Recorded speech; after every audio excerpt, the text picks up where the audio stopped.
that is different and counter to the values of this world. There are three things that Jesus values, three things that I want to show you in the text, three things that we see him do and that we are invited as his followers to do as well. Number one, we see Jesus values relationships over reputation.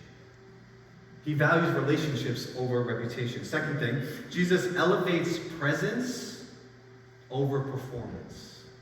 He's more concerned with being with people than to seeing how people are going to perform ritualistically for him. And the third thing we see is that Jesus upholds mercy over ritualistic religiosity.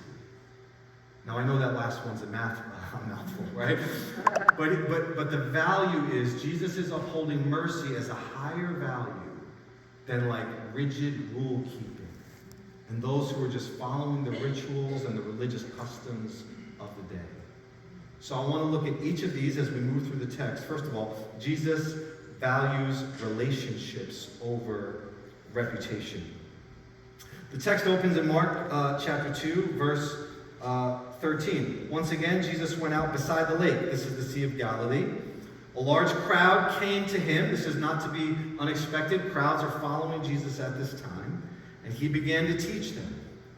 As he walked along, he saw Levi, the son of Alphaeus, sitting at the tax collector's booth. This is an indication that this man is not a good person, that he's a sinner, that he's an outcast, that he's done the wrong thing with his life, that he's made the wrong choices. He's a traitor to his own people. He's complicit in the exploitation of the Jewish people. He would have been hated and despised.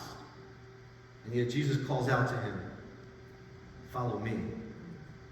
And Levi got up and followed him. While Jesus was then having dinner at Levi's house, you look at Matthew and Luke, they add a little more color, especially Matthew, because this is Matthew's story, about what it was like to have dinner with Jesus that day. It tells us that many tax collectors and sinners were eating with him and his disciples, for there were many who followed him.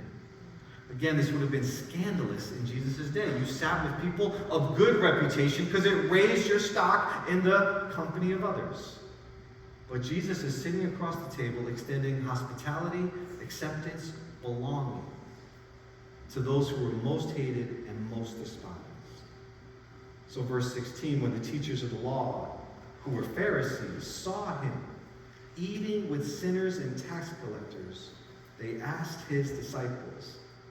They don't even ask Jesus, they ask his disciples. Why does he eat